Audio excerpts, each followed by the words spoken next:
Very good afternoon to one and all. मैं doctor Javedul Aziz हूँ। मैं आपसे इग्नू रीजनल सेंटर श्रीनगर से मुखातिब हूँ। सबसे पहले मैं आप सबका इस प्रोग्राम में वेलकम करता हूँ। ये जो प्रोग्राम है ये बैचलर्स इन हिस्ट्री का जो प्रोग्राम है उसी का एक पार्ट हम आज उसी को हम स्टार्ट करने जा रहे हैं। और इस प्रोग्राम के अंदर हम हिस्ट्री की कुछ थीम्स, इंपॉर्टेंट थीम्स दे रहे हैं। पहले पार्ट में हम हिस्ट्री का जो पहला थीम है जिसका टाइटल है BHIC 131, और इसमें हम क्या देखते हैं कि history of India from the earliest times up to century 300 common era तक ही लेते हैं हम। तो इस थीम के अंदर ये बहुत वास्ट थीम है। इसमें इस थीम को 17 चैप्टर्स में डिवाइड किया गया है। इन जो कमिंग लेक्चर्स होंगे, हमारे जो कमिंग क्लासेस होंगे, उसमें हम हर एक क्लास में अलग अलग थीम को डिस्कस करेंगे। फिर अलग अलग थीम के जो हर एक थीम से रिलेटेड जो सब थीम्स है उनको भी डिस्कस करेंगे, ताकि जो थीम्स और सब थीम्स ये इंटीग्रेट हो जाए और हमें एक अंडरस्टैंडिंग डेवलप हो of the period from very early times, Hindustan के इतिहास, हिंदुस्तान की हिस्ट्री के वेरी अर्ली टाइम्स से लेके 300 कॉमन एरा तक का जो ये टाइम पीरियड है, इसकी हमें एक अच्छी समझ, एक अच्छी अंडरस्टैंडिंग डेवलप हो। और वो करने के लिए हमने क्या किया है कि इस थीम को डिफरेंट चैप्टर्स में, इस बड़े से पीरियड को थीमेटिक और क्रोनोलॉजी के हिसाब से डिफरेंट चैप्टर्स में हमने डिवाइड किया हुआ है। अब वो हम आगे वाले जो हमारे सेशंस होंगे, उन सब सेशंस, एक एक सेशन में हम एक एक थीम ले लेंगे and then we will discuss all the themes, we will try to engage with different topics, वो सब हम करेंगे। लेकिन उससे पहले आज का जो है, हम ये जरूरी समझते हैं कि कोई भी थीम लेने से पहले हम कोशिश करें पहले इस कोर्स का एक ब्रॉड इंट्रोडक्शन आपको दे, ताकि आप अपने आप को लोकेट कर पाए, कि आप अपने आप को कनेक्ट कर पाए इस प्रोग्राम के साथ, और आपको समझ में ये आए कि आज जो थीम डिस्कस हो रही है, नेक्स्ट थीम क्या होगी और किस डायरेक्शन में हमें आगे जाना है। So before we start that, before we formally start discussing this course, तो I think this is also important, ये भी जरूरी है कि मैं आपको बताऊं कि हिस्ट्री क्या है और जो स्टैंडर्ड डेफिनिशंस जो हिस्ट्री है, तो किस हिसाब से हमें हिस्ट्री को लेना चाहिए। अगर हम हिस्ट्री देखेंगे, द वर्ड हिस्ट्री ये एक इंग्लिश वर्ड है, लेकिन जो इंग्लिश वर्ड है, it has derived from A Greek word. History word English word है, लेकिन हिस्ट्री वर्ड जो है ये ग्रीक वर्ड से डिराइव हुआ है, जो है हिस्टोरिया, जिसका माने है इंक्वायर करना, रिसर्च करना, एक्सप्लोरेशन, ये इसकी मीनिंग्स है। और इस हिसाब से हिस्ट्री की जो मीनिंग है ये बनती है कि ये एक ऐसा डिसिप्लिन है, ये एक सिस्टमैटिक तरीका है, सिस्टमैटिक अकाउंट ऑफ पास्ट हम इसको कहते हैं, systematic account of the origin and development of human kind, कि इंसान कैसे डेवलप हुआ, कौन से चैलेंजेस उसने फेस किए, वो उसने एनवायरनमेंट के साथ कैसे एंगेज किया, उसने अपने बाकी जो इंसान है उनके साथ उनके क्या मामला रहे हैं, इस सब की स्टडी जो है, उस स्टडी को हम हिस्ट्री कहते हैं। और हिस्ट्री जो है, हिस्ट्री में हम एक अटेम्प्ट होता है हमारी ओर से, हिस्टोरियन वो है जो history who deals with, who does history, who's producing history, we call that specialist, that profession a historian। तो हिस्टोरियन का क्या मकसद रहता है? हिस्टोरियन एक अटेम्प्ट करता है to reconstruct and describe and interpret past. So historian is there to he makes an attempt to reconstruct, to interpret and at times to describe the past as well। और history यही discipline है। इस discipline में हम देखते हैं एक systematic तरीके से हम देखते हैं कि origin and development human kind की कैसे हुई। अब history as a subject, as a discipline, ये अब सिर्फ किंग्स, क्वींस या पॉलिटिकल एलीट या लीडर्स पे ही फोकस नहीं करता है, it focuses on the common people as well. History एक जो डिसिप्लिन है, जो ये पास्ट के बारे में जो एक सिस्टमैटिक तरीका है, पहले इसका फोकस हुआ करता था Kings and queen's and the elite, जो इन्हीं सेक्शंस पे, इन्हीं लोगों को, इन्हीं की इन्होंने कौन से काम किए हैं, उन्होंने कैसे वार्स लड़े, उन्होंने कौन सी इनकी विक्ट्रीज थी, को किसने हारा, all these things were discussed, but now history has moved beyond that. और अब हिस्ट्री हम देखते हैं कि now history discusses environment, it discusses common people, it discusses the marginalized section, जो पिछड़े हैं समाजी तौर पे, जो इकोनॉमिकली वीकर सेक्शंस है, उनके कंट्रीब्यूशन को भी अब हाईलाइट किया जाता है. So over the years, history has moved on from it is now focusing, it is not now simply focusing on kings and queens, बल्कि अब हम देखते हैं कि कॉमन जो लोग हैं, जो पीपल है, तो एनवायरनमेंट है या बाकी या टेक्नोलॉजी, इस सब को अब हिस्टोरियंस जो है इस सब के साथ अब एंगेज करते हैं. हमारा जो ये कोर्स है वो तो हिस्ट्री के अब कन्वेंशनली हम क्या करते हैं कि हम हिस्ट्री को डिफरेंट पीरियड्स में, for the sake of convenience, for the sake of developing a fair understanding of past, तो हम क्या करते हैं कि हम पास्ट को, and when we जब हम पास्ट कहते हैं तो it means just moments before now, अब से जो पीछे वाला टाइम है, that all is included in past. तो कन्वीनियंस के हिसाब से, ताकि बच्चों को समझ आए और हम इस पास्ट के साथ अच्छे से डील करें, तो पास्ट को डिफरेंट पीरियड्स में हिस्टोरियंस ने कैटेगराइज किया है. एक पीरियड हम कहते हैं which starts from the very early times, very earliest times up to, say for example, अगर हम इंडिया के कंटेक्स्ट में देखेंगे, up to 700 CE, 800 CE, तो ये वाला पीरियड जो है हम इसको हम कहते हैं, इसको हम एंशिएंट इंडियन हिस्ट्री का पीरियड कहते हैं. So same way global history के कॉन्टेक्स्ट में अगर हम दुनिया बाकी जगहों पे देखेंगे, तो वहां पर भी जो रिमोटेस्ट पार्ट है ह्यूमन एग्जिस्टेंस का, ह्यूमन पास्ट का जो सबसे रिमोट वाला पार्ट है, that is bracketed as ancient history. तो इसके बाद जो दूसरा पीरियड आता है, that is medieval period, and then comes the modern period. So इस हिसाब से हमने पास्ट को जो है, पास्ट स्टडी या पास्ट को कैटेगराइज किया है into ancient, into medieval and into the modern periods. अब जो हमारा ये प्रोग्राम है, जो आप इसमें हम स्टार्ट करते हैं, we are starting with the ancient period. हम हिंदुस्तान के इतिहास का सबसे पुराना पार्ट जो है उसको डिस्कस करने जा रहे हैं. आज आज हम ये स्टार्टिंग कर रहे हैं. आगे वाले जो क्लासेस होंगे हमारे, उनमें हम अलग अलग थीम पे, अलग अलग थीम्स को डिस्कस करेंगे. सो जो टाइटल है इस पहला ये जो हम स्टार्ट करने जा रहे हैं, जो ये एरिया है, so it is history of India from, इसका अंग्रेजी तर्जमा जो है, it is history of India from the earliest times up to 300 CE, यानी हिंदुस्तान के सबसे पुराने वाले इतिहास के पार्ट से लेके 300 साल सी कॉमन एरा के 300 साल तक का जो पीरियड है, इस पीरियड को हमें स्टडी करना है, इस पीरियड को हमें देखना है. और इस पीरियड को समझने के लिए हमने इस पीरियड को डिफरेंट क्रोनोलॉजिकली हमने इसको, और थीमेटिकली हमने इसको डिफरेंट चैप्टर्स में डिस्ट्रीब्यूट किया है. सबसे पहला जो पार्ट है इसका, सबसे पहला जो सबसे पहला यूनिट है, सबसे पहला पार्ट जो है इस सारे पीरियड का, वो है sources of ancient Indian history.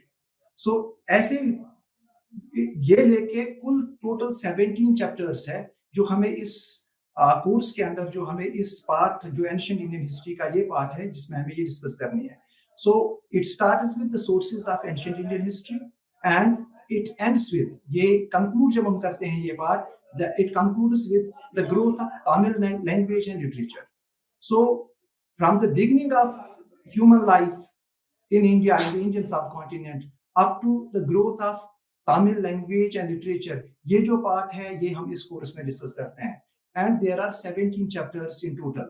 पहला जो चैप्टर है, पहले चैप्टर में अब मैं हर एक चैप्टर का ब्रीफ आपको बता देता हूं कि ब्रीफली हर एक चैप्टर में क्या है, ताकि जो हमारे आने वाले क्लासेस होंगे, उन आगे वाले क्लासेस में हम एक एक थीम को लेके उस पर डिस्कशन करेंगे and we will try to make you understand the different aspects of ancient Indian history.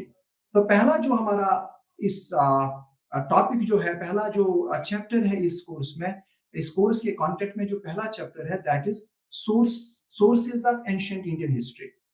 Now before we discuss कि इस sources of ancient Indian history में हम क्या डिस्कस करने जा रहे हैं, it is very important to know what is a source for a historian. एक स्टूडेंट ऑफ हिस्ट्री के लिए और एक हिस्टोरियन के लिए सोर्स क्या है? सोर्स हम हर एक उस चीज को कहते हैं इन हिस्ट्री जिसके बेसिस पे एक हिस्टोरियन पास्ट के बारे में लिख पाता है। जब हम पास्ट को रिकंस्ट्रक्ट करते हैं, past is something which has happened, और हिस्टोरियन का काम क्या होता है कि ये बीती हुई चीजें हैं, इन बीती हुई चीजों को वो उनके बारे में लिखता है, वो हमें एक पिक्चर प्रोवाइड करता है कि how actually things happened, why did a particular thing happen and how things happened. और ये करने के लिए वो पास्ट को रिप्रेजेंट करने के लिए, पास्ट को रिकंस्ट्रक्ट करने के लिए हमें कुछ चीजों की जरूरत होती है। और उसमें सबसे इंपॉर्टेंट चीज जो है, जो एक हिस्टोरियन को चाहिए पास्ट को रिकंस्ट्रक्ट करने के लिए, उसको जो जरूरत चीज होती है that is termed as source. और सोर्स कोई भी डॉक्यूमेंट हो सकता है, सोर्स मटेरियल हो सकता है, सोर्स लिटरेरी या मटेरियल आर्टिफैक्ट हो सकता है, कोई किताब, कोई नुस्खा, कोई भी चीज जो हमें पास्ट के बारे में इंफॉर्मेशन दे वो सोर्स है। कोई भी मटेरियल चीज, कोई भी कॉइन, कोई भी मॉन्यूमेंट, कोई भी ऐसी चीज जो हमें पास्ट के बारे में हेल्प करे, हमें पास्ट के बारे में जानने में या इंफॉर्मेशन दे पास्ट के बारे में, वो सोर्स है। कोई भी रिपोर्ट जो किसी ने लिखी है किसी भी टाइम में और आज से पहले लिखी है, तो वो हम एक हिस्टोरियन के लिए सोर्स बनता है। इसी तरीके से एंशिएंट हिस्ट्री, जब हम इस पीरियड की हिस्ट्री लिखते हैं, जिस पीरियड की मैंने अभी जिक्र की, जब हम इस पीरियड की हिस्ट्री जानने की कोशिश करेंगे तो वो भी हम सोर्स के बेसिस पे ही कर सकते हैं। So source is very vital, it is essential for history. Without sources there can not be any history. So इसलिए बहुत ही जरूरी समझना है कि source is the base of history. इसलिए सोर्सेज और सोर्सेज के डिफरेंट टाइप्स क्या है, कैटेगरीज क्या है, वो समझना जरूरी है। और वो इसीलिए और इसी समझ के साथ हम देखते हैं कि आपके स्टडी मटेरियल में भी जो पहला टॉपिक है, जो पहला चैप्टर है इस कोर्स में, that is sources of ancient Indian history. कि कौन से वो डॉक्यूमेंट्स है, कौन से वो मटेरियल्स है, कौन से वो मॉन्यूमेंट्स है, कौन से वो तरीके हैं जिनके बेसिस पे हम इस पीरियड की हिस्ट्री, इस पीरियड के पास्ट को रिकंस्ट्रक्ट कर सकते हैं। ये एक्सप्लेन करता है, ये जस्टिफिकेशन है कि हमारे इस कोर्स कंटेंट में पहला ही चैप्टर सोर्सेज क्यों है। तो I would again emphasise that without sources there can not be any history and source is at the heart of history. और एंड सोर्स एक नहीं है, बहुत टाइप्स के सोर्सेज है, जो जब हम सोर्सेज का चैप्टर लेंगे we will be discussing those sources. Say for example there are archaeological sources which we get through different procedures of digging and exploration, जिसको हम vertical exploration कहते हैं, horizontal exploration कहते हैं। So archaeology is one very important source. Archaeological sources are there. Same way we have certain texts which have been written, which have reached to us from the very early times. So we have that literature available. So literary sources are there which are in the form of writing. So we have some monuments, कुछ ऐसी buildings है, कुछ ऐसे monuments है जो अभी भी which are there, which have survived hundreds of years. So that is also a source for a student of history. That is a source for a historian. तो इसी तरीके से coins, जो different types की coins हमें मिलती है, तो वो coins हमें उस time period के बारे में बता सकती है। So coins हमारे inscriptions है, जो दीवारों पे, रॉकों पे या कभी कहीं किसी जगह पे पिलर्स पे आप देखेंगे कि Kings and rulers had actually अपनी मैसेज देने के लिए, कभी कुछ इंस्ट्रक्शंस पास ऑन करने के लिए, तो उन्होंने एनग्रेव कराया या तो रॉक्स पे या तो किसी मेटल पे या तो किसी प्लेट पे, सो जो वो इंस्क्रिप्शंस हैं वो भी हमें इंफॉर्मेशन, वो भी हमें हेल्प कर सकते हैं इन रिकंस्ट्रक्टिंग द पास्ट। तो वो भी एक सोर्स है हमारे लिए। So be it a coin, be it an inscription, be it a monument, be it any stone tool, these are all archaeological sources। इसी तरीके से कोई कोई लिटरेरी टेक्स्ट, किसी ने कोई किताब, कौटिल्य जैसे हम माने जाने वाले बहुत ही बुद्धिमान, बहुत ही जीनियस जो इसको कंसिडर किया जाता है इन स्टेट क्राफ्ट, तो उन्होंने अर्थशास्त्र लेके एक स्टेट कैसे फंक्शन करता है इस पे उनका एक डॉक्यूमेंट है जिसको अर्थशास्त्र कहते हैं। So that is a source for a student of history. इसी तरीके से बहुत सारे लिटरेरी सोर्सेज है और बहुत सारे आर्कियोलॉजिकल सोर्सेज है, मॉन्यूमेंट्स, आर्कियोलॉजिकल सोर्सेज। इसी तरीके से हमें एंशिएंट के बारे में पुरानास, वेदास, इनसे इनके बेसिस पे भी हम पास्ट को रिकंस्ट्रक्ट कर सकते हैं। All these things, all these sources we'll be discussing and which are very vital for understanding the history of ancient India। इन सारे sources को हम discuss करेंगे in our next class। So our content जो है, course content, it starts with sources। तो इस sources से ही क्यों start होता है? Because now you may be able to appreciate, because no history can be done without, कोई भी history, कोई भी इतिहास नहीं लिखा जा सकता है अगर sources available ना हो। So that is why sources is the first and the foremost thing that a student of history should know about। जो उसको जानना चाहिए है क्या, और इनको कैसे, कौन से different types of sources है वो भी पता होना चाहिए, और इनको कैसे और किस पीरियड के लिए कहाँ पे हमें कौन सा सोर्स ज्यादा इम्पोर्टेंट, ज्यादा ऑथेंटिक कौन सा सोर्स है, ये सब चीजें उनको पता होनी चाहिए, इसकी समझ होनी चाहिए। जब हम दूसरे चैप्टर पे when we move on from sources, तो दूसरा जो है जो बिल्कुल सोर्सेज से ही रिलेटेड है, तो हम वहां पे आपको we will educate you about archaeology as a source of history, archaeology as a source and a source for history writing, and different archaeological sites Hindustan की कौन सी है। So we are starting with sources। Source की समझ जब हमें develop होगी तो फिर हम स्पेशलाइज थोड़ा सा करेंगे, और हम जो पीरियड स्टडी कर रहे हैं इस पीरियड में हमें समझ में आएगा, हम आपको समझाएंगे, और जो हमें समझ आई है आज तक, इसमें सबसे ज्यादा इम्पोर्टेंट और रिलायबल सोर्स जो है, जो हमें बहुत इस पीरियड के बहुत बड़े पार्ट पे जिसकी वजह से हम रोशनी डाल सकते हैं, वो है आर्कियोलॉजिकल सोर्सेज। सो इसीलिए दूसरा जो चैप्टर इंक्लूड हुआ है आपके कोर्स में, from sources we are directly moving on to archaeology as a source. Archaeology एक डिसिप्लिन है, आर्कियोलॉजी एक तरीका है, सिस्टमैटिक वे है, ऑफ ये एक तरीका है जिसको हम यूज कर सकते हैं for developing the understanding of past. और आर्कियोलॉजी में हम क्या करते हैं, आर्कियोलॉजी में it based on exploration, both क्या आप डिगिंग कर सकते हैं, आप हॉरिजॉन्टल एक्सप्लोरेशंस कर सकते हैं, ये सारी चीजें जो है ये हम इस चैप्टर में डिस्कस करेंगे। कैसे क्या मेथड होता है आर्कियोलॉजी का, आर्कियोलॉजिस्ट्स क्या करते हैं, how do they do it, और फिर क्यों आर्कियोलॉजी एक बहुत ही ज्यादा रिलायबल सोर्स कंसिडर किया जाता है कुछ मामलों में। So that we will be discussing in unit second.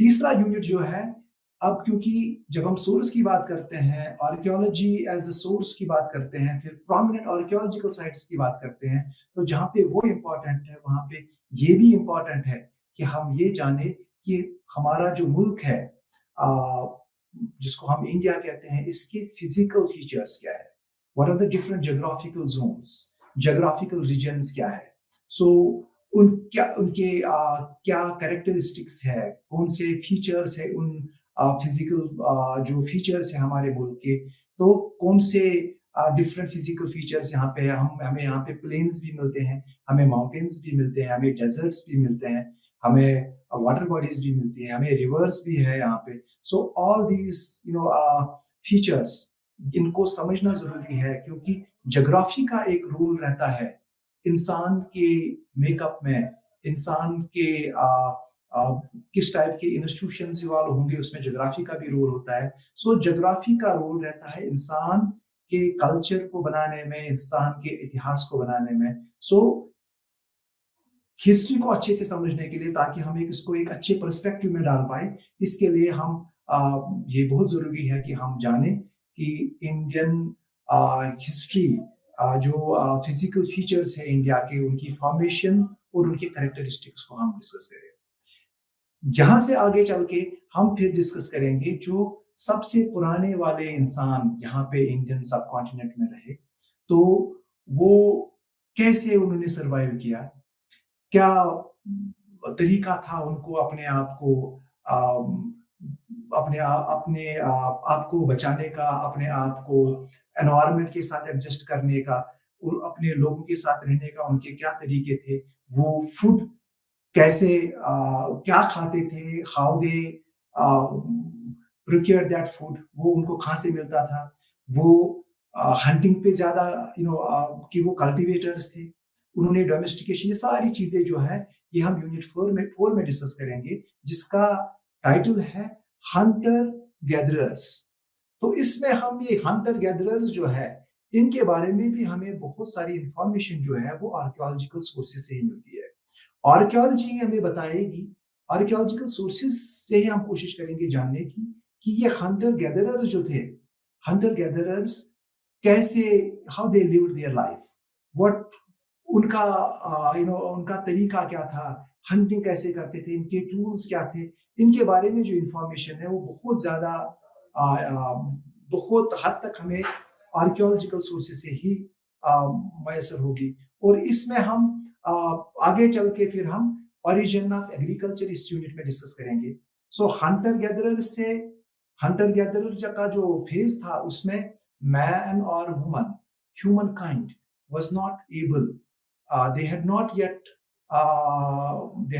yet mastered the art of producing crops. Cultivation अभी उनको नहीं समझ में आती थी, उनको भी उन्होंने नहीं, they were all they what they ate, what they that was just natural food, wild foods वगैरह, वही वो उसी को वही वो खाते थे। and then they also used to go for hunting. How did they hunt? वो कैसे हंटिंग करते थे, which tools they required, कौन से टूल, कौन से हथियार उन्होंने यूज किए हंटिंग के लिए, उन टूलों का साइज क्या था, उनका मटेरियल क्या था, इसकी सारी इंफॉर्मेशन हमें आर्कियोलॉजिकल सोर्सेज, आर्कियोलॉजी बताती है, आर्कियोलॉजी देगी हमें इसकी इंफॉर्मेशन। और हंटर गैदरर्स से लेके फिर बहुत सदियों के बाद, हजारों सालों के बाद हम देखते हैं कि दैट इंसान ये सीखता है कि एग्रीकल्चर यानी कि क्रॉप्स को कैसे कल्टीवेट कर सकते हैं। So he knew the art of cultivation. Man और वुमन और humankind, instead of using the word man और woman, we should rather use the man, humankind. Otherwise, whenever we use man, we should also use woman, because woman has made as much contribution to history as man has. So therefore it is very important that we are careful about using the words, when we say man, and skip using woman, that we should avoid. We should always try to use gender neutral terms like humankind. Humankind would be an appropriate thing. So how humans moved on from hunting and food gathering to a phase of producing food crops, तो वो हम इस unit में, इस chapter में हम वो भी डिस्कस करेंगे कि कैसे ओरिजिन हुआ एग्रीकल्चर का, कैसे इंसान ने एनिमल्स को डोमेस्टिकेट करना सीखा। सो डोमेस्टिकेशन ऑफ क्रॉप्स को डोमेस्टिकेट करना, दैट इज एग्रीकल्चर। तो उसके साथ साथ इंसान ने डोमेस्टिकेशन ऑफ एनिमल्स भी सीखा। सो हंटिंग एंड फूड गैदरिंग से निकलकर इंसान अब हंटिंग के बजाय एनिमल्स को डोमेस्टिकेट कर रहा है, और क्रॉप्स को गैदर करने के बजाय अब वो क्रॉप्स को कल्टीवेट कर रहा है। And this is opening a new chapter, एक नया आगाज स्टार्ट होता है इंसान के रहन सहन का, ह्यूमन लाइफ का एक नया एपिसोड एक नया एरा ओपन होता है with domestication of crops and the domestication of animals. तो ये इस पीरियड में, इस चैप्टर में हम वो चीजें डिस्कस करेंगे। Then moving on, we are reaching to Harappan civilization. Harappan civilization,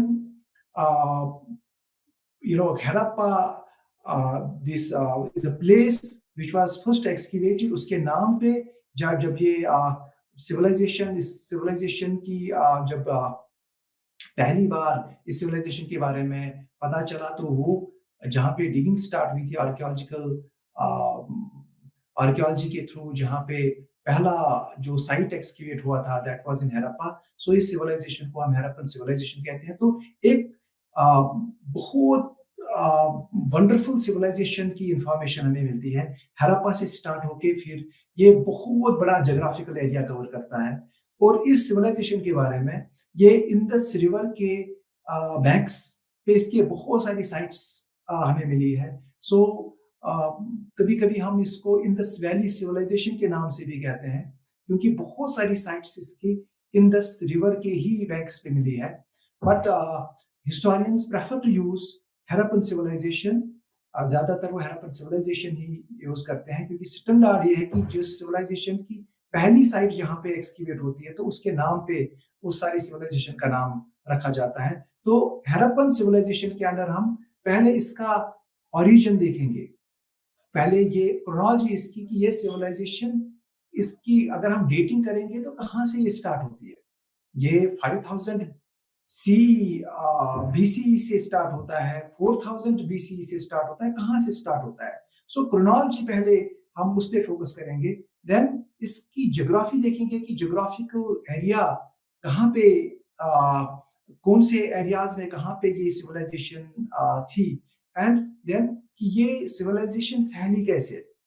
इसका दूसरी जगहों पे, अगर ये हड़प्पा से स्टार्ट होती है, तो how it diffuse to other parts, how it spread to different parts of the Indian subcontinent. Pakistan, जो आज का पाकिस्तान है, it was the part of India before 1947। तो वहां पे जब ये एक्सकेवेट हुआ हड़प्पा में, it is now in present day Pakistan. तो वहां से, लेकिन it had number of sites हमारे राजस्थान में, एक कुछ sites in Jammu, recent sites have been excavated at Jammu as well. Rajasthan, Gujarat, बहुत सारे साइट्स, पंजाब में इसकी साइट्स हमें मिली है। तो हम कोशिश करेंगे ये समझने की कि ये सिविलाइजेशन, हड़प्पन सिविलाइजेशन, इसका ओरिजिन कैसे हुआ, इसका स्प्रेड कहां तक था, ये कैसे फैली है सिविलाइजेशन, और आखिरकार इसका डिक्लाइन कैसे हुआ। इसके डिक्लाइन पे बहुत सारी थियरीज दी गई है। Different people have put forth, different scholars have put forth different reasons for the decline of this civilization, and all these things will be discussing in this in this very chapter. अब लेकिन ये जो है हड़प्पा के characteristics, जब हम इस civilisation को देखते हैं, इनके साइट्स को देखते हैं, तो we find that this civilization did not remain confined to Indian subcontinent. It had Harappa के contacts, हम देखते हैं कि दूर दूर तक इनके contacts थे। उन contacts को जानने के लिए इसके कैरेक्टरिस्टिक, मटीरियल कैरेक्टरिस्टिक्स क्या थे, कौन सा, किस तरीके की प्लानिंग थी वहां पे, इनके अर्बन सेंटर्स कैसे थे, इनके हाउसेस कैसे थे, इनके ये कौन सा मटीरियल यूज करते थे, इनका कल्चर क्या था, इनके रिलीजन के बारे में, इनकी किस टाइप की सोसाइटी थी, वो भी बहुत ही क्रूशियल एस्पेक्ट्स है। और उन एस्पेक्ट्स को, उन चीजों को समझने के लिए हम एक और चैप्टर, एक और यूनिट ऐड किया गया है आपके कंटेंट में, आपके इस कोर्स कंटेंट में, और जहां पे हम मटेरियल कैरेक्टरिस्टिक्स, कंटेक्ट्स किस टाइप के थे इस सिविलाइजेशन के, इनकी सोसाइटी कैसी थी, इनका रिलीजन कैसी थे, वहां पे हम सारी चीजें डिस्कस करते हैं। और फिर यहाँ से हड़प्पन सिविलाइजेशन के डिक्लाइन के बाद हम स्टार्ट करते हैं, हम एक नई थीम के साथ हम आते हैं, जिसको हम chalcolithic and early iron age की थीम को लेके हम ये डिस्कस करते हैं। और इसमें हम देखते हैं कि आयरन, इसमें हमारा मेजर फोकस ये है कि आयरन की डिस्कवरी के साथ साथ, आयरन जब when man or this humankind, when they discovered iron. So इससे एक revolution आ गया.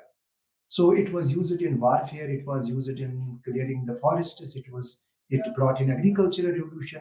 तो ये सारी चीजें जो है आयरन की वजह से होती है, तो इस पे भी एक हमारा डिटेल्ड डिस्कशन होगा. इसके लिए एक अलग सा चैप्टर है.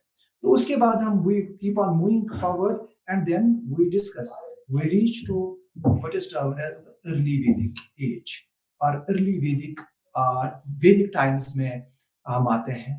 एंड इसमें हम इस वैदिक एज को हमने क्या किया है कि इस वैदिक एज को हम थीमेटिकली लेते हैं, क्रोनोलॉजिकली इसके साथ डील करते हैं, क्योंकि अर्ली वैदिक एज को डिवाइड हमने किया है अर्ली वैदिक एज और देन लेटर वैदिक एज या लेटर वैदिक फेज इसके फॉर्म में. So we have an early Vedic phase and we have a later Vedic phase. और इन अर्ली वैदिक फेज में पॉलिटी क्या थी, इकोनॉमी क्या थी, सोसाइटी कैसी थी, लोग कैसे रहते थे, उनके मामलात कैसे थे, वो एक दूसरे के साथ कैसे एंगेज करते थे, वुमन की पोजीशन क्या थी, रिलीजन क्या था. और पोस्ट वैदिक पीरियड में हम फिर देखते हैं कि कौन सी चेंजेस आई अर्ली वैदिक फेज से लेके जब इंसान आगे बढ़ता गया, इवोल्यूशन होता रहा सोशल इंस्टीट्यूशंस का, पॉलिटी का, तो कौन सी चेंजेस आई और कौन सी चीजों ने कंटिन्यू किया.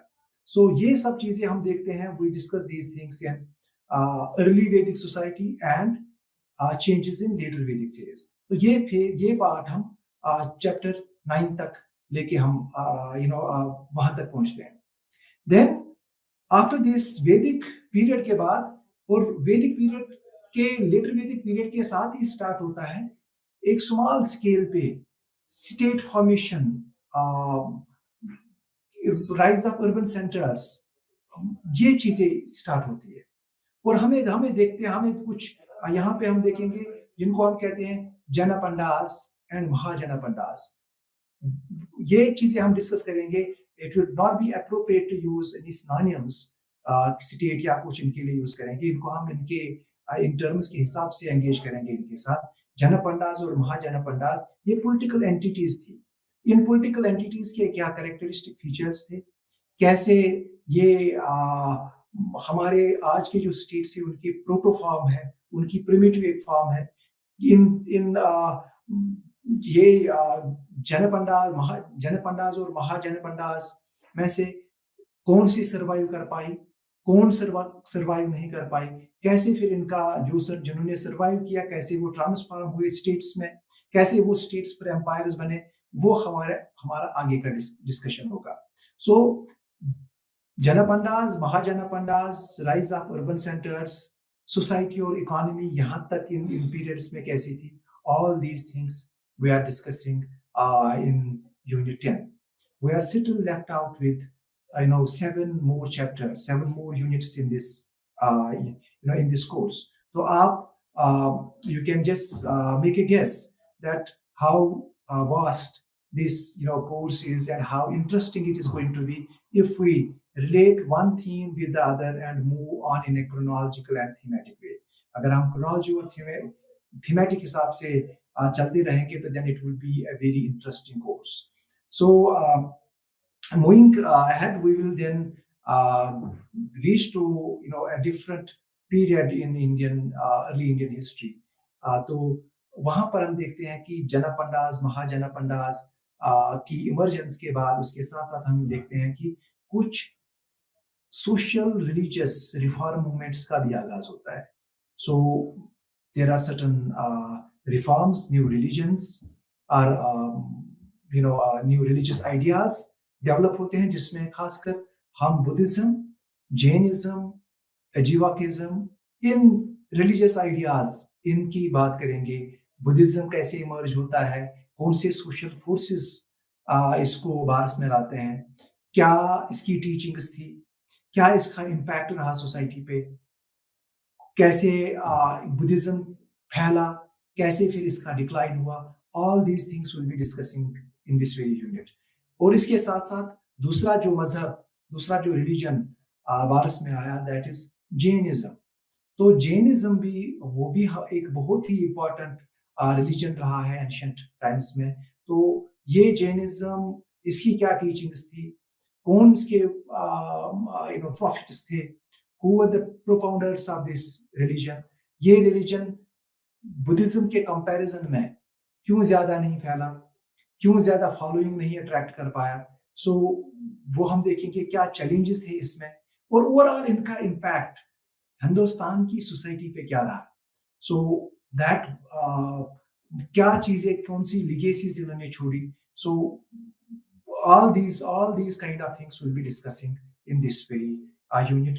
and इनके बाहर भी, बुद्धिज्म जैनिज्म के बाहर भी जो बहुत सारे रिलीजियस आइडियाज इस फेज में जो अर्ली इंडियन हिस्ट्री में जो हमें मिलती है, सो उन आइडियाज को भी जानने की कोशिश करेंगे, उनका क्या असर रहा, वो कैसे फ्लोरिश हुए वो आइडियाज, क्या चैलेंजेस उस सोसाइटी ने उनको कैसे रिसीव किया उन आइडियाज को, कौन से चैलेंजेस इन नए रिलीजन्स को थे, वो भी हम डिस्कस करेंगे इस यूनिट में।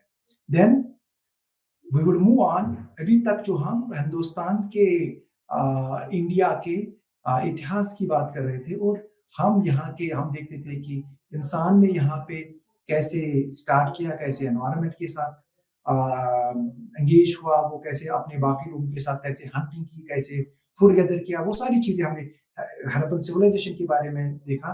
लेकिन हमने बाहर से, अगर किसी ने हिंदुस्तान पे या इंडिया जिसको हम ब्रॉडली कहते हैं, अगर किसी ने इस पे बाहर से एग्रेशन किया, तो उस एग्रेशन की बात हम नहीं करते हैं अभी तक।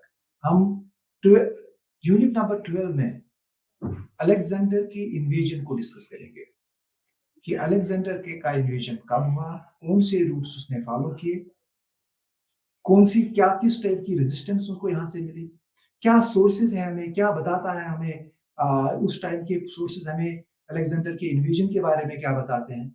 So all these kind of things, और इसका इम्पैक्ट हिंदुस्तान पे क्या रहा, इसका इम्पैक्ट सारे इंडिया पे, खासकर नॉर्दर्न इंडिया पे इसका इम्पैक्ट क्या रहा, क्या इसने हिंदुस्तान को दुनिया के साथ मजीद जोड़ने में मदद की।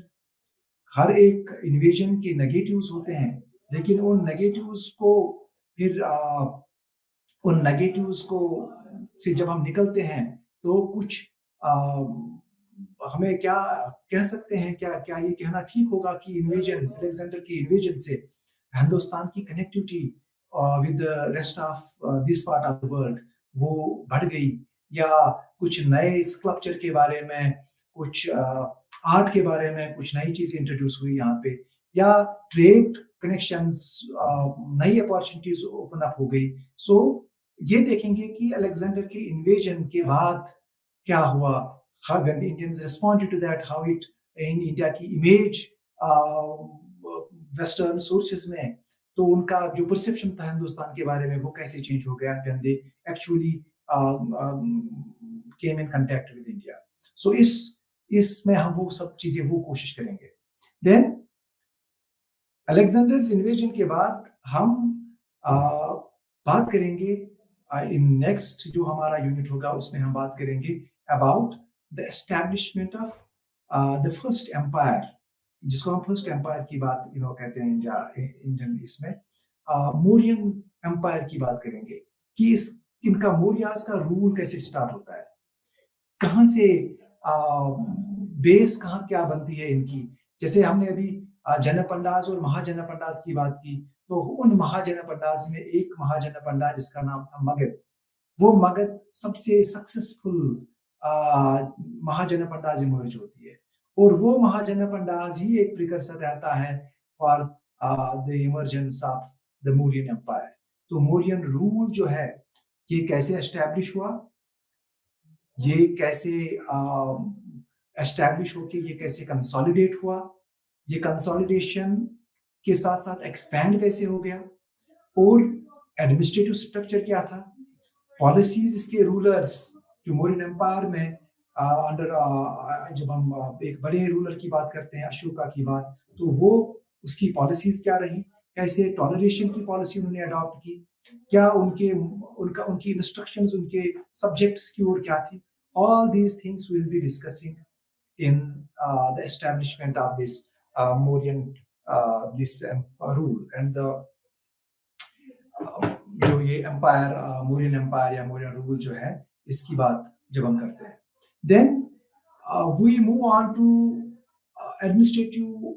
नेक्स्ट जो चैप्टर है हमारा, it is about administrative organisations कि इन स्टेट्स, चाहे मौर्यन स्टेट जो अब यहाँ से हम स्टार्ट करते हैं, तो इनका एडमिनिस्ट्रेटिव स्ट्रक्चर क्या था, how did they deal with different affairs, how the state was run, revenue के लिए क्या स्ट्रक्चर था, ट्रेड कैसे किया जाता था, dispensation of justice, how that was done, how militaries were established, how police force was, जो भी वहां पे थे वो कैसे मेंटेन किया जाता था।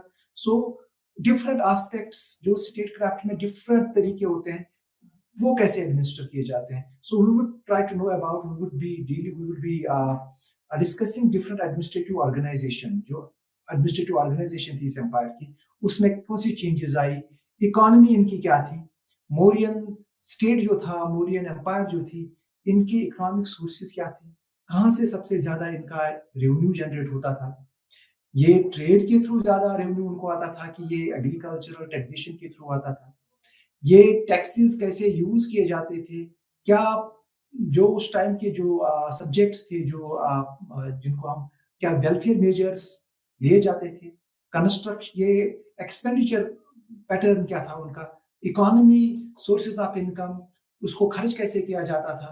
All these things will be discussed in this very chapter. And in addition to that, we will also be discussing the society of the time.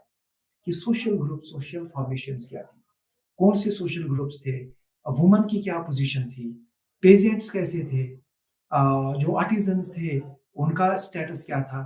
So different social classes, groups, occupational groups, all these things will be discussed under this unit, which is titled as administrative organizations, economy and society.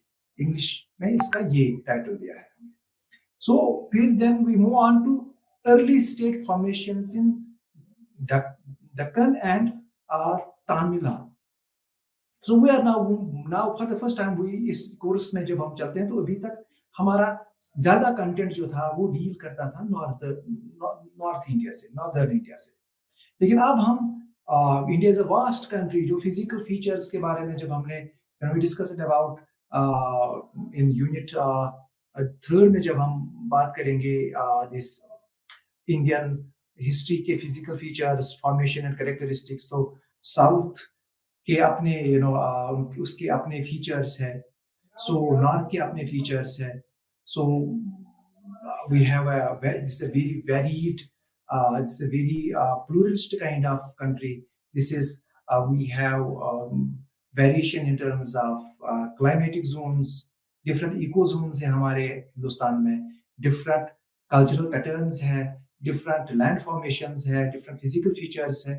तो south भी एक जो India में जो southern part है हमारा, तो उसके अपने वहाँ पे स्टेट्स कैसे इमर्ज हुए, वहां पे स्टेट फॉर्मेशन कैसे हुई, अर्ली टाइम्स में कैसे स्टेट फॉर्मेशन वहां पे हुई, उस पे भी हम फोकस करेंगे। And we have a full fledged chapter on that, जो हम डिस्कस करेंगे early state formations in Deccan and Tamil Nadu, जो ये कल्चरल जोन है, ज्योग्राफिकल एरिया है। So present day Tamil Nadu and the adjoining regions, तो इस पे हम बात करेंगे। ये सारा जो स्टेट फॉर्मेशन, इसमें किसके क्या चैलेंजेस थे, क्या कैरेक्टरिस्टिक फीचर्स थे वहां पे, वी विल बी डिस्कसिंग। और लाइफ जो है नेक्स्ट यूनिट में हम वो डिस्कस करते हैं।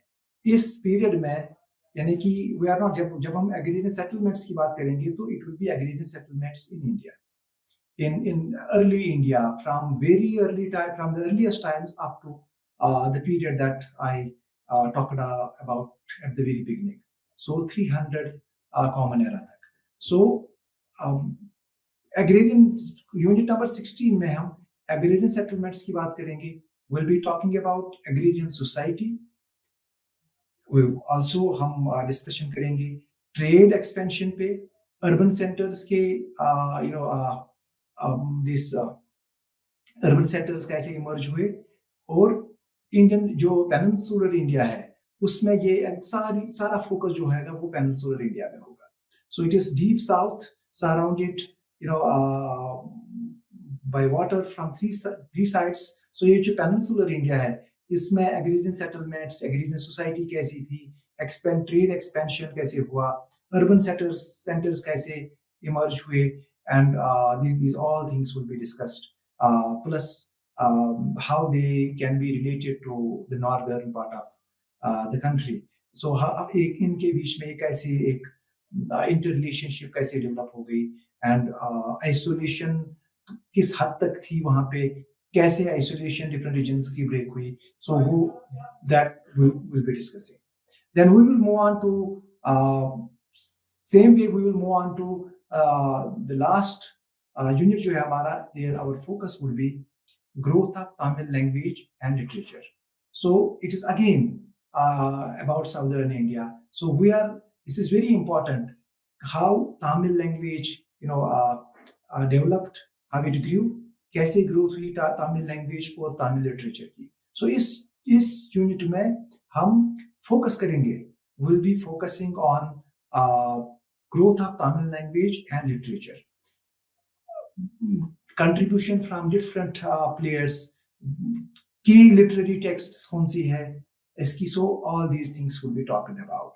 So this was the brief description of different units in this course, and now you will be able to develop some understanding. You would be able to just locate yourself कि आप कहाँ पे किस direction में हमें जाना है, कहाँ से हम स्टार्ट करेंगे, कहाँ की ओर हमें जाना है, इस कोर्स की रिक्वायरमेंट्स क्या है, डिमांड्स क्या है. So this is about the introduction. I know this is an introduction about the contents of this very course. और जब आप इस कोर्स को if you look at the study material which has been which is there, which is I am sure that you, आपके पास वो पहले ही होगा वो study material. If you team of experts, known experts in the field of history, they have put their brains together and formulated this wonderful study material for students interested in pursuing bachelor's program in history. उनके लिए study material उन्होंने तैयार किया है. So अगर आप इस study material को देखोगे, you will find that each unit, जब भी आपका कोई unit start होता है, तो that unit starts with that starts the structure. जो यूनिट के टाइटल के बाद आप देखोगे कि that there are the structure of the unit is like, it starts with objectives, and then there is introduction, and then it moves on to the discussion of different themes in that unit. So each unit, हर एक unit जो आप देखोगे, हर एक unit का जो structure है वो इसी टाइप का होगा. You will get to know about the objectives, you will find an introduction, and then you will find a broader discussion, an elaborated discussion on different themes in that very unit. So for you it is very important, as students it is very important for you to read the objectives carefully. पहले आप objectives carefully पढ़ेंगे, क्योंकि objectives पढ़ के आपको पता चलेगा कि इस आगे वाले जो ये यूनिट है इसमें क्या आप discuss, what is going to be discussed in this very unit. So we will also, when we start the units, we will start with the objectives. हम objectives spell out करेंगे कि इस theme, इस unit के हमारे broad objectives क्या है, और broad objectives के साथ साथ फिर then we would move on to the introduction, followed by discussion on different themes, and then at the end of each unit you will find a brief summary. आपको एक summary मिलेगी जो recapitulate करेगी कि आपने इस unit में what you have been taught in this very unit, what you have discussed in the unit. And then there are questions and answers which will be a sort of self assessment, कि आपको questions को देखेंगे and you will try to answer them, and that will actually tell us that you indeed also कि आपकी समझ जो है कहाँ तक आपने इन टॉपिक्स को ठीक से समझा है.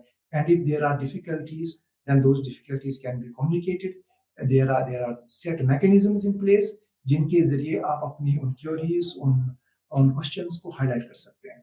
सो आज के हमारे इस क्लास का मकसद था कि इस कोर्स को इंट्रोड्यूस करना and from my side I try to do that. So the takeaways, अगर हम आज के इस पे देखेंगे, आज के इस कोर्स को जो हमने आज का जो ये ऑनलाइन सेशन जो हमारा था, सो इसको अगर हम देखेंगे, it would now sum it up कि व्हाट इट इज, क्या हमने what we have been able to do. तो we started with, just to sum it up and give you, the broader जो इस कोर्स का जो है लेआउट जो है वो एक बार मैं आपको बताता हूँ कि what that is. We started with before directly moving to this very course, I tried to explain to you to make you understand. क्या थोड़ी सी मैं आपको ये बताऊं कि what history is. तो I told you that history बहुत सारे तरीके हैं इसको डिफाइन करने के, लेकिन जो हम हिस्ट्री में करते हैं, what do we do when we do history. जब हम हिस्ट्री कहते हैं कि हिस्ट्री करते हैं कि वी आर डूइंग हिस्ट्री और we are writing history, what do we do? We are actually trying to produce knowledge about the past, something that has happened long back or something which has recently happened. So और ancient Indian history में तो बहुत पुरानी जो चीजें हुई है, we are actually in history, we are actually trying to reconstruct what has happened in the past. हम उस past को reconstruct करने की कोशिश करते हैं. And that means in a way, जब हम past को reconstruct करने की कोशिश करते हैं history में, we are trying to reconstruct reconstruct history of the past, reconstruct past rather. तो ये भी हम कह सकते हैं that we can say that history is about producing knowledge about past. ये हमें past के बारे में knowledge, इल्म हम प्रोड्यूस करते हैं. सो हिस्ट्री के थ्रू हम पास्ट के बारे में जानते हैं. We produce knowledge about past. Past में, पास्ट के डिफरेंट एस्पेक्ट्स पे, पास्ट में ह्यूमन जो इंसान है वो पास्ट में कैसे रहा है, उसने डिफरेंट स्फीयर्स ऑफ लाइफ में कैसे उसकी एडवांसमेंट हुई, उसने एनवायरनमेंट के साथ कैसे एंगेज किया. All these things we are discussing. Ye history is about that. But then after this, what history is basically, इसका एक brief देने के बाद हम देखते हैं कि how is it possible? How can we do history? What is it that we essentially require to do history? अगर हमें history लिखनी है, past को reconstruct करना है, उसको करने के लिए what is important? And there is what then comes the question of sources. So all that material, everything that is required, anything and everything that is required that can help us in reconstructing the past, that is a source. It can be an artifact, it can be an archaeological source, it can be a monument, it can be a literary source, it can be a stone tool, it can be anything. There are varied types of sources which help us in knowing about the past. लेकिन जब हम ancient India की बात करते हैं, which is the remotest part of history, जब हम वहाँ की बात करते हैं तो वहाँ पे हमें एक ऐसा पीरियड आता है जहाँ पे जिसके बारे में हमें कोई लिटरेरी एविडेंस ही नहीं है. So in those very periods, there were cultures, people lived in times when he did not knew how to write. Writing का आर्ट उसको बाद में आ गया, लेकिन जब तक उसको वो writing art when till then he did not know how to write, how to read तो बाद में आएगा. And तब तक अगर हमें उसके पास्ट के बारे में जानना होगा, how do we do that? So that can be done by making use of archaeology, and that is when we discuss sources, we then pay special attention to archaeology in the context of ancient Indian history. So we are discussing source, we are discussing what history means, we are discussing what source is, then we are discussing the different categories of sources. And जब हम different categories of sources जब हम discuss करते हैं, then we move on to discuss the features of India, Indian subcontinent के जो formations है, physical features है, plains, plateaus, deserts, water bodies, ये सारे features इनको discuss करते हैं. Then we discuss the climate and we try to understand, because मैंने in the beginning I said that history should also be seen as an interaction between humans and the environment, humans and humans. So how humans interacted with the environment, how they control environment. इंसान ने फिर human environment के साथ सिर्फ man, human being not only interacted with the environment, with the passage of time, he also knew the ways of controlling environment, and he also knew the ways of dealing with different, changes in the environment. So then when we are discussing sources, archaeological sources, then we are moving on, and then we finally वहां पे हम discuss करते हैं कि physical formations, क्योंकि geography का बहुत बड़ा रोल होता है इन determining the course of history. Once that is done, we are done with sources, we are done with archaeological sources, we are done with these physical formations, then we reach to the time when humans actually lived through the gathering of food and through hunting. फिर हम उस phase में पहुंचते हैं जहां पे हम देखते हैं कि gathering and food gathering, that means they did not cultivate food, they were there moving in search of food, they collected food, they used that, and at the same time they were also doing some sort of hunting. There was individual hunting was also there, group hunting was there. So all these things we will be discussing in detail. So moving on from one part to another part, from hunting, then we are moving to the domestication of crops and domestication of animals. Once that part is done, then we move on to from cultures, then we move on to civilization. We discuss the first civilization in Indian subcontinent, which is the Harappan civilization. We then try to discuss its origin, it is spread, it is diffusion, it is decline. सारी चीजें कि इसका origin कैसे हुआ, ये civilization फैली कैसे, किसने मदद किया इसको फैलने में, इस civilization के contacts बाकी civilizations के साथ क्या थी, इस civilization में जो pattern था, हाउसिंग पैटर्न था वो क्या था, इनका ट्रेड क्या था, all these things we discussed, we will be discussing in this. So we are moving from one